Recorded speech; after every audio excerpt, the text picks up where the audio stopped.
And thank you for taking time out to come up here and meet everybody. Thanks. So, start with the generic. How did you get the role in this film? Okay, actually I had Variety magazine, and a friend of mine saw it was a little tiny ad. It said, "Looking for male, extremely thin, on the verge of anorexic to play mummy." And I've always been like super skinny and small, and he said, "You should go for that." It's like, oh, yeah, right. So I did. And I went to Sony Studios, which is unusual because I didn't go through a casting person. I went directly to the studio. And Fred Dekkar was there with someone, and they were getting like a heated discussion, argument. And he said, walk across the floor for me. And he said, and kind of like move your arms and whatever, and drag your foot. And so I walked back and forth a couple times.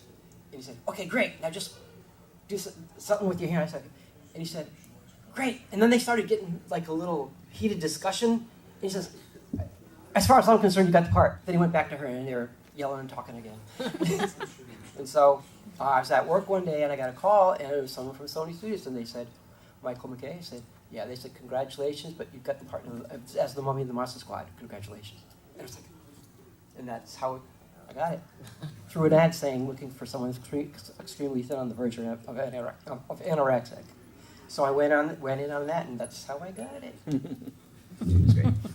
So were you in that rapping more often than not, or were you half a stuntman?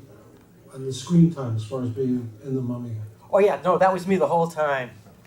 The whole time I was in that, and a lot of people asked me, was it uncomfortable? It wasn't, because it was all muslin, and the longest part was wrapping me with the extra muslin, and I was in it the whole time. It was like wearing my pajamas. Really, it was kind of comfortable, actually. But yeah, I was in the whole thing. I had never had a stunt double or anything. Even with the Jeep, going down the road and everything, they made a special harness for me, and they welded it to the back of the Jeep, and they just laid me into it, and I was like fit right in like a puzzle. And they strapped me, and I was very secure. So that was me the whole time. Except, of course, when I disintegrate. Yeah. Oh, you have another person? Yay. Hello. Sorry I'm late. No. Duncan, Regehr. So Monster Squad is now a panel. Hello. We had just started, and I had asked Michael how he got the part in the film. So now I'll ask you that question. Do you recall how you got the role? Is this on? Should be. Okay. It was actually an audition process that took place over several days, and it kind of it boiled down to several visits between myself and another wonderful actor, an actor who's much more wonderful than I am, actually, Liam Neeson. I'm a big fan of his work. I think he's brilliant. But for this particular role, I think I was probably nastier somehow, so they picked me. But that's how it kind of worked out. There were several visits to the producers and the studio.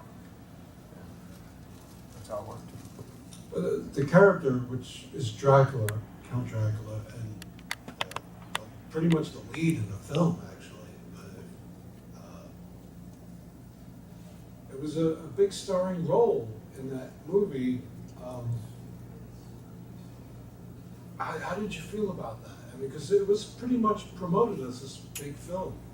It was kind of an odd film. If everybody, hopefully everybody here remembers the movie. It's promoted as a children's film, but yet it was an adult children's film. Yeah, and I think that didn't do it much service at the box office. In fact, it really came down to one line determining whether it would, go for one rating or the other.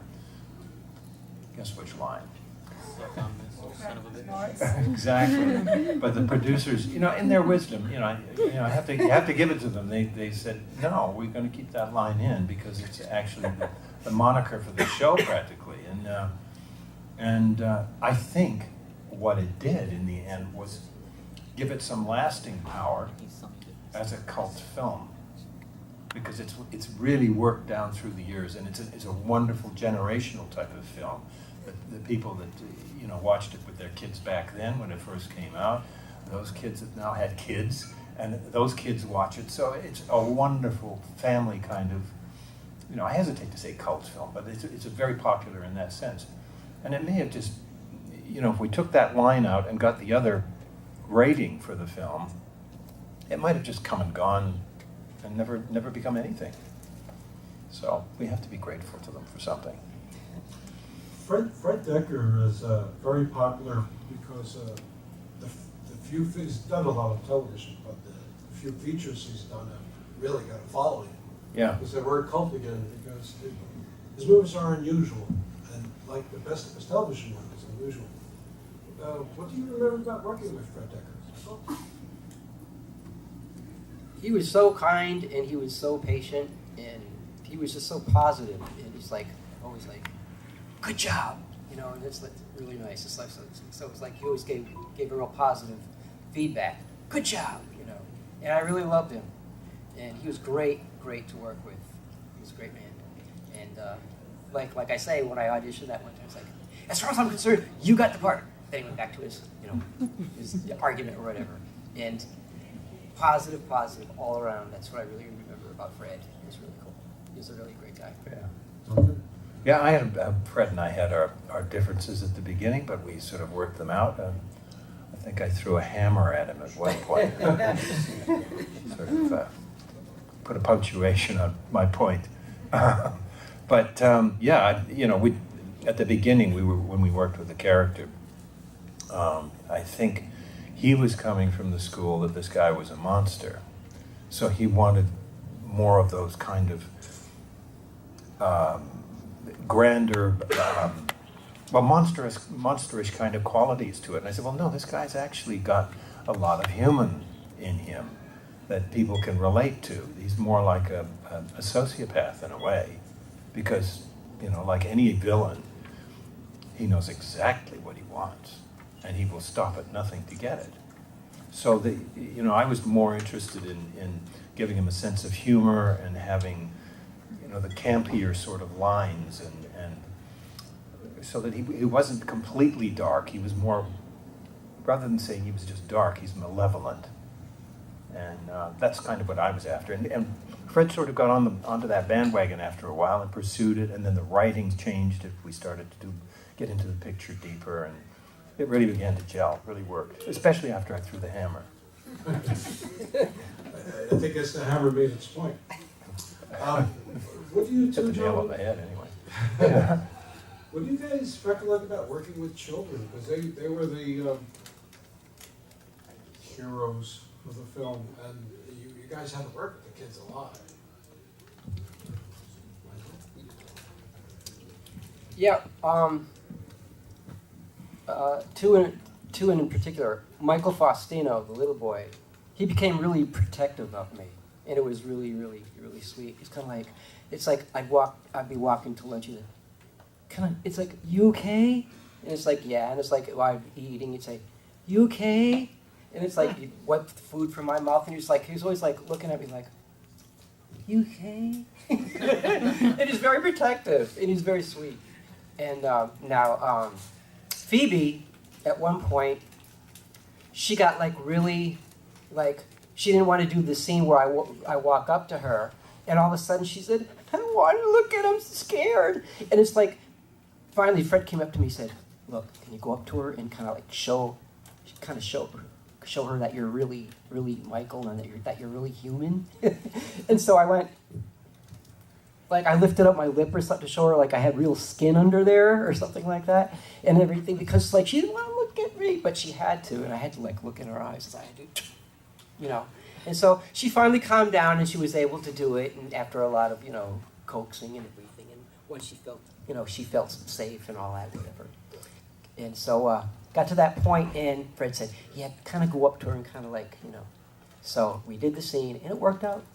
But it was a little time there where she didn't want to do it because she was too scared to look at me.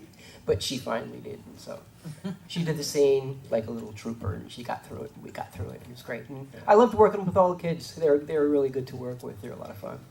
Yeah.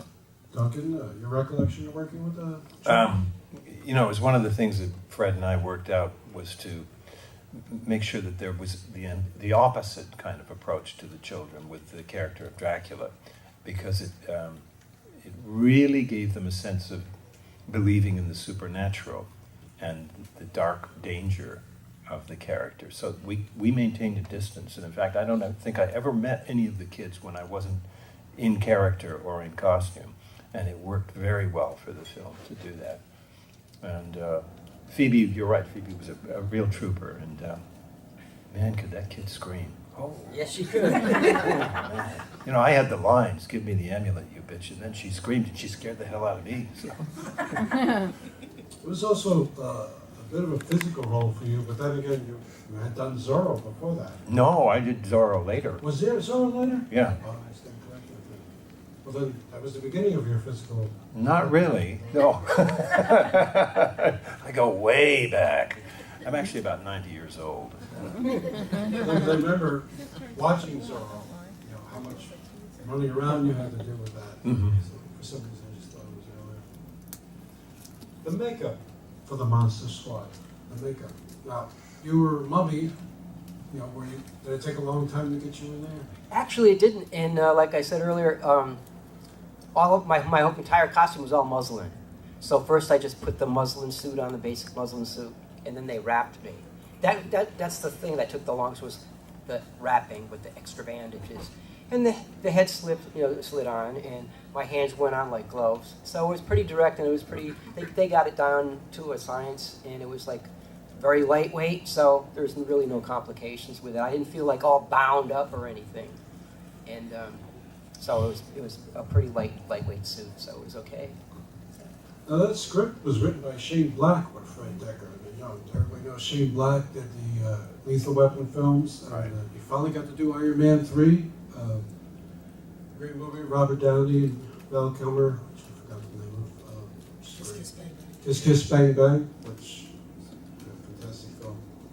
And this is one of the efforts, like, nobody, when you say Shane Black, nobody thinks of the Monster Squad. But he wrote that with Fred Dekkar. Did you guys meet Shane at any point? Mhm. Yeah, I know Shane quite well, actually, and he'd written a couple of other pilot treatments for me after Monster Squad as well, so we got to know each other pretty well. Yeah, he's actually doing Doc Savage now. He's really Yeah. trying to get that Yeah. off the ground. That would be great. So years later, in this movie, The Monster Squad, which didn't do huge box office, and all of a sudden people are clamoring for the DVD release, and then hopefully for Blu-ray release, and then now people come up to you, and before it came out on Blu-ray and DVD, but the anniversary edition, have people mentioned this film to you? Like, do you know when it might be coming out or something like that? Like you guys would know. Like we would know, sure. Yeah. Endlessly, actually, people ask about it. As I say, it's one of those films that's kind of generational in that way, so people grow up with it and they continue to watch it, so, yeah. It created a life of its own. Yeah. Yeah. Yeah. I'd like to take some questions. Does anyone have any questions for our two guests? Monster Squad fans? No questions. Please. Good. Well, this is a more general question, not necessarily about Monster Squad. From all the characters that you have played in your career, which one is the most close to your heart, or the one that you like more, and why? I have to say The Mummy. I mean, I played some cool characters over time, but The Mummy was my first feature film, and it was really dear to my heart. And mummies, I got real affection for mummies now. Anything mummy, like a friend of mine gave me a little mummy statue I still have to this day, and it glows in the dark. I got a little, which I forgot. I have a little mummy chain on a chain that hangs, like I put it on my belt or on my collar. It's like, I just have an affinity with mummies. And also gargoyles. I played a gargoyle in the first HBO film, Casa de Luz Bell. I said that's the second one. But The Mummy is always going to be dear to my heart. I love The Mummy so much. For me, it would have to be, well, it's several, I mean, really been lucky in my career to play a lot of iconic characters, and for sure, Zorro, of course, it was great fun, and that's really two characters in one, so it's really a lot of fun to play. And of course, Dracula, wonderful, absolutely fantastic to play. But the other one I would have to say actually was not for film or for television, it was for the theater, and that was Abraham Lincoln, which I played in John Brown's body, and that was a wonderful role to play. And there's been many others, playing Pat Garrett with Val Kilmer and Billy the Kid was great fun, and those are, again, very famous, almost mythological people that I've played all the way through. I've been very lucky that way, and I'm very grateful for it. Errol Flynn. And yeah, last but certainly not least, Errol Flynn. And he was a guy who never wanted to live past, halfway through his life, and he certainly didn't, but he had a great time in the first half, so. Yeah. So there was a question here. Hi. Hi. You were saying how they decided to keep the dialogue regardless of the rating that it would get. Were there any significant script changes as the movie went along, or did it stay pretty much true to the initial script you guys received? No, I think it transformed. I'm speaking for both of us, I think, when I say, it did transform as we went along. Right. And we also had the expertise of Peter Hyams, with his infusion into the script and ideas and what have you. So it did sort of, it was in the days when we took a little more time to make movies, and so you had time to contemplate things, sleep on it overnight, and come back fresh with a new idea or whatever. So yeah, it did. The dialogue changed, and certainly on my character did, because as I say, I wanted to infuse it with more of the campness of the character and also that sort of sociopathic drive to so yeah, things changed. Anyone else? Yeah. When preparing for a role, particularly a role such as Abraham Lincoln or something as iconic as the Mummy, something that has been done many times and very well, it's said that actors, when they are preparing, are not so much looking to transform themselves into a character, but look to find something in the character that they already have inside themselves. Could you comment on that? Sure. Go ahead. Well, okay. Well, actually, as for the Mummy, it's like once I got into the outfit, I was the Mummy. I got the full feeling. My body changed. My whole attitude changed, and I was the Mummy. When I got out of the outfit, I was back to Michael Reid MacKay again. But that really helps. Now, there was one role, I played Charles Manson in a TV movie. And that was one role where I had to do a little research. And the producers said, when you play Charles Manson, they gave me this documentary to look at. And I also read Helter Skelter. But I looked at this documentary. I talked the way he did. I got his hand movements, his gestures, his little quirkiness, and I imitated that, and that helped me along. And when I put this was when he had the long bushy hair look. When I got into that bushy hair look and his bell bottoms and everything and his look, this woman came up to me and she said, "Oh my God." She like backed up and she said, "You look just like Charlie." She said, "I knew him." And she said, you look just like him. And I didn't realize he was a real small guy as well, because I knew him well, and you look just like him. And when I walked up the hill, everyone just kind of like parted, like the seas, it's like, damn, So it's kind of like creepy. So it was kind of cool. So I just got into that mode where I felt, again, once I looked like him, I felt like him. I had the movement, I had the gestures, and I was Charles Manson. So. Did you find anything about, particularly Charles Manson, speaking about character? Yeah. A real individual who's really larger than life. Right. Did you find there was something inside yourself that maybe even frighteningly so matched up with the character, the way there was some intersection? I tried to there's this there's a scene where it's like I had this quiet rage while I had a knife under the other actor's throat, and I just like pulled different things from my past where I felt like I was on the verge of like really blowing up, and I used that, and it was kind of like that contained rage, and I just pulled that from my real life and injected it into my character.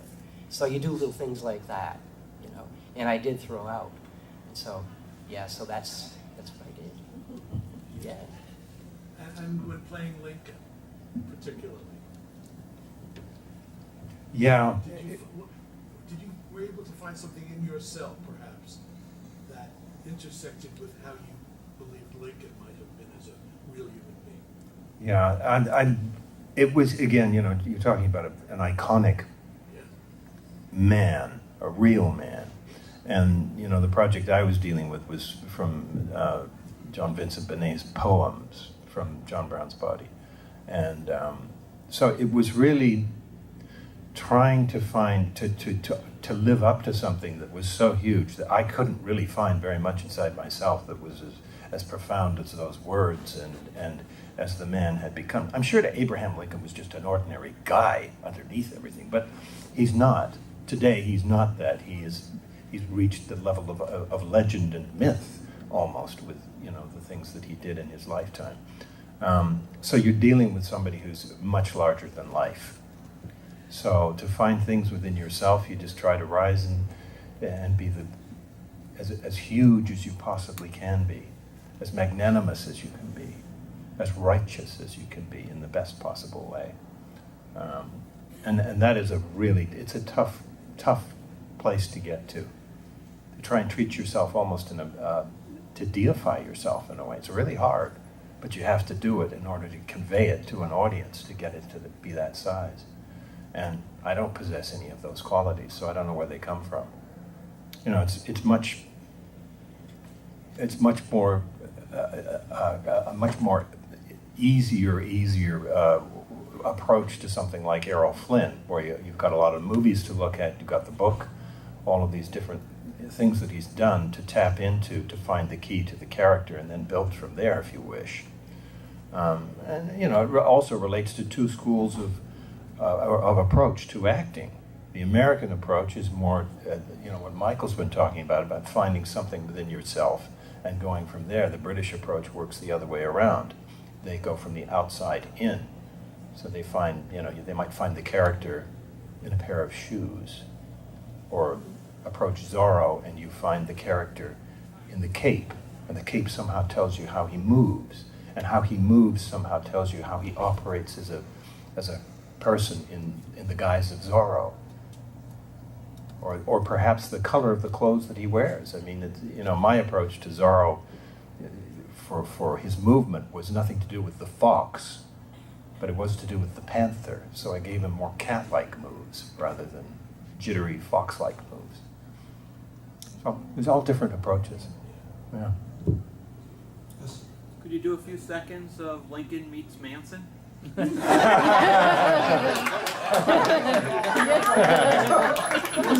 is a film. That would be a YouTube sensation, actually. Yeah, sure.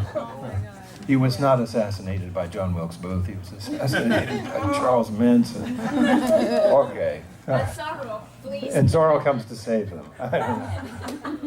But finally, I have something I wanted to say.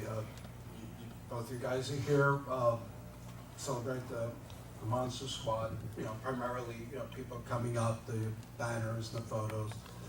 How do you feel though when somebody comes up to you and has either seen you on stage or seen you in something kind of even you would think obscure, and says, "Oh, I loved you in this," and then for a minute you just say, "Wow, I don't think anybody's even said that to me in a long time." And just, how's that feel? Does that feel good, great? Oh, sure. Yeah, you know, as you say, the surprise is always there, and it's always very flattering, and you know, you feel great gratitude. Do you get that though from time to time? Somebody just. No, I've had, you know, obscure things have happened to me, like, do you know who you are? I think I do. It's because they don't remember who you are. Yeah, they remember the face. They remember the face. They say, you know, hey, you know who you are. So. Yeah, I was in Ralph's supermarket 3 weeks ago, and I was just getting juice or some random thing. And I was just walking through, and some guy, he's walking by me, he turns around and goes, "Hey!" He goes, and this happens a lot. "I know you." They really don't know me, but they've seen me. So, "Hey, I know you." And I said, "Okay."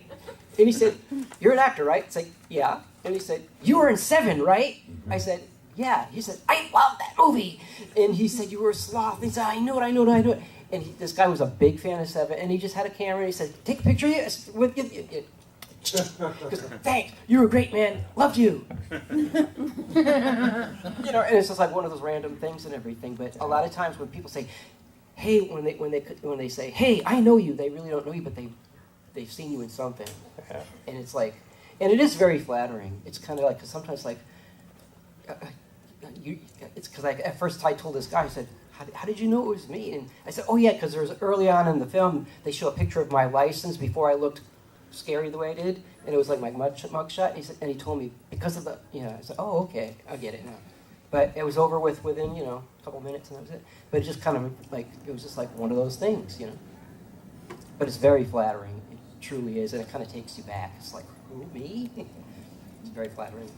I had one the other day actually coming here through security in the airport, and the two gals behind the desk, both of them officers, one of them says to the other one, "Don't look now, but here comes Jeremy Irons."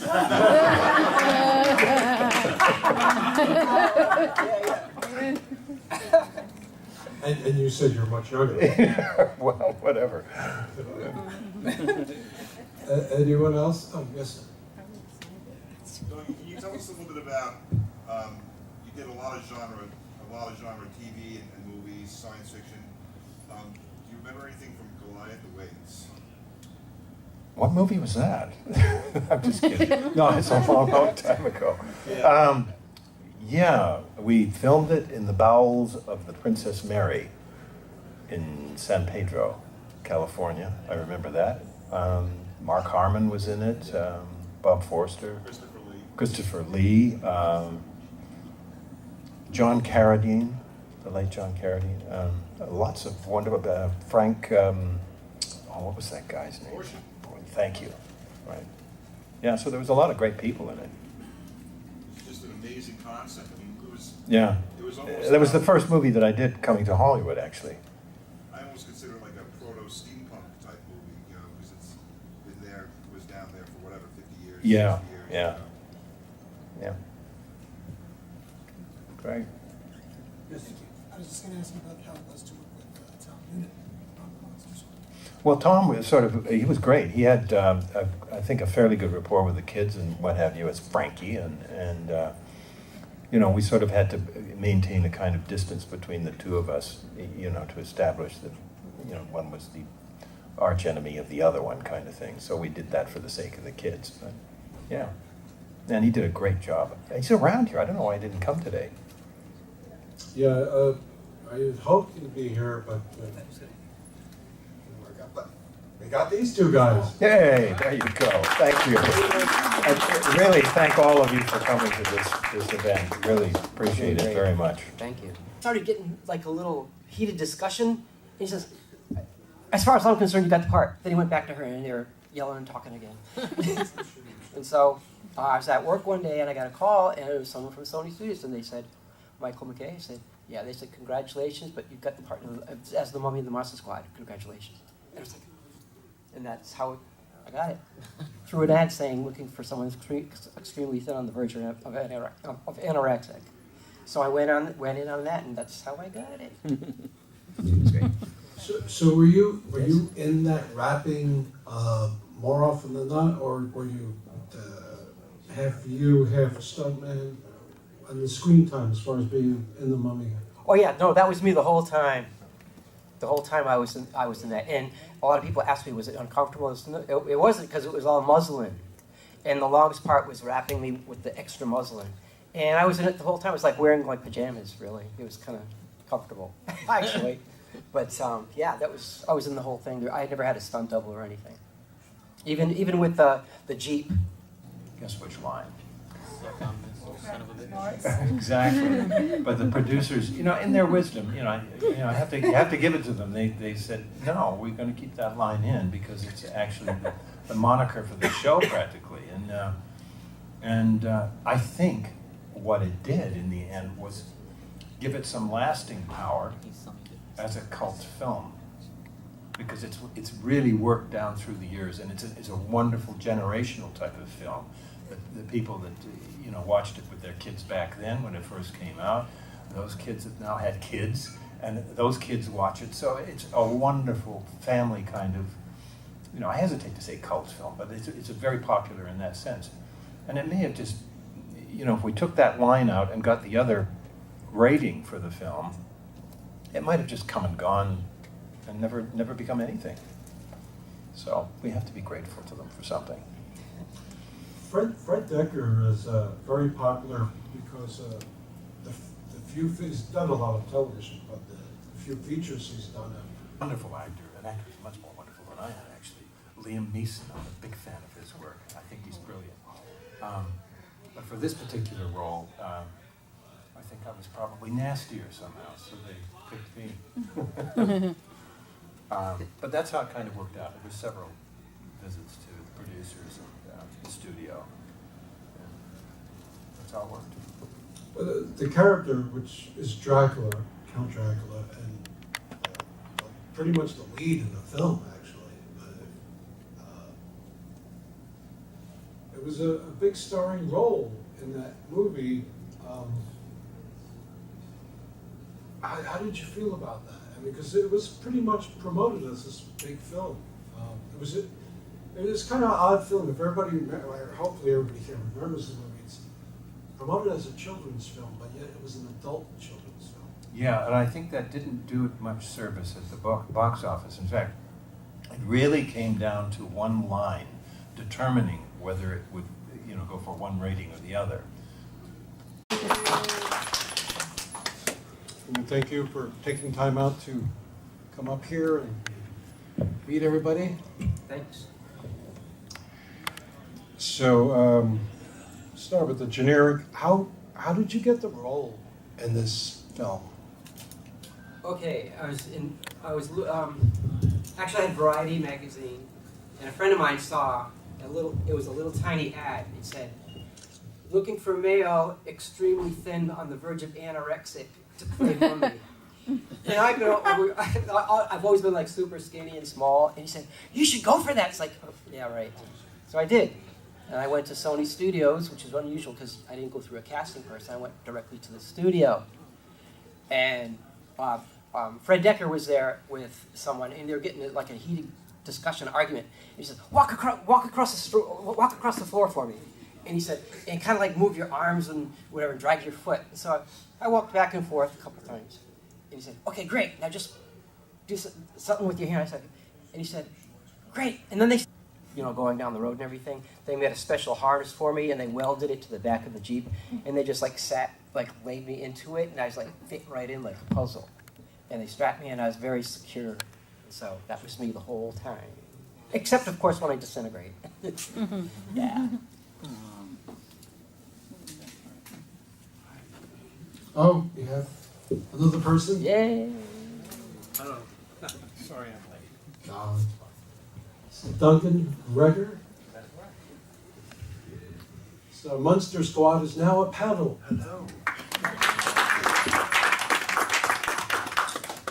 We had just started, and I had asked Michael how he got the part in the film. So now I'll ask you that question. Do you recall how you got the role? Is this on? Should be. Okay.